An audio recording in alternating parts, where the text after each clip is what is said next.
Welcome back to another video guys. మనము జనరల్గా తిన్న తర్వాత స్నానం చేయొద్దు అని చాలామంది చెప్తూ ఉంటారు. ఎందుకు అనే దాన్ని మనం సైంటిఫిక్గా చూసుకుంటే, మనం తిన్న తర్వాత మన బాడీలో పీహెచ్ చేంజెస్ అనేది జరుగుతాయి మన కడుపులో. తర్వాత మన బాడీ టెంపరేచర్ అనేది కూడా ఇంక్రీజ్ అవుతుంది. ఎందుకంటే మన ఎప్పుడైతే తింటామో మన బ్లడ్ ఫ్లో అనేది కూడా పెరుగుతుంది. ఎందుకు ఎంజైమ్స్ రిలీజ్ కావాలి, దాని తర్వాత దానికి కావాల్సిన హార్మోన్స్ కానీ ఎంజైమ్స్ కానీ ఇవన్నీ రిలీజ్ కావాలంటే బ్లడ్ ఫ్లో అనేది ప్రాపర్గా జరగాలి. ఈ బ్లడ్ ఫ్లో అనేది ఇంక్రీజ్ అయ్యే టైంలో మన బాడీలో టెంపరేచర్ అనేది రైజ్ అయిపోతుంది అనమాట.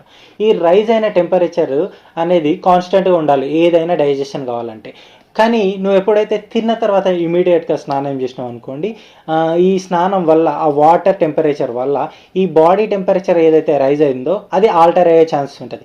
అది ఆల్టర్ అయితే ఆటోమేటిక్గా పీహెచ్ చేంజెస్ అవుతాయి. దాని తర్వాత ఎంజైమ్స్ అనేటివి కూడా ప్రాపర్గా రిలీజ్ కావు కాబట్టి మనకు డైజెషన్లో ప్రాబ్లం వచ్చే ఛాన్సెస్ ఉంటాయి. కాబట్టి మనం ఇంకా ఇండైజెషన్, దాని తర్వాత బ్లోటింగ్ ఇలాంటి డిఫరెంట్ ప్రాబ్లమ్స్ మనం ఫేస్ చేసే ఛాన్సెస్ ఉంటాయి. కాబట్టి మనము తిన్న తర్వాత స్నానం చేయొద్దని రెగ్యులర్గా చెప్తూ ఉంటారనమాట.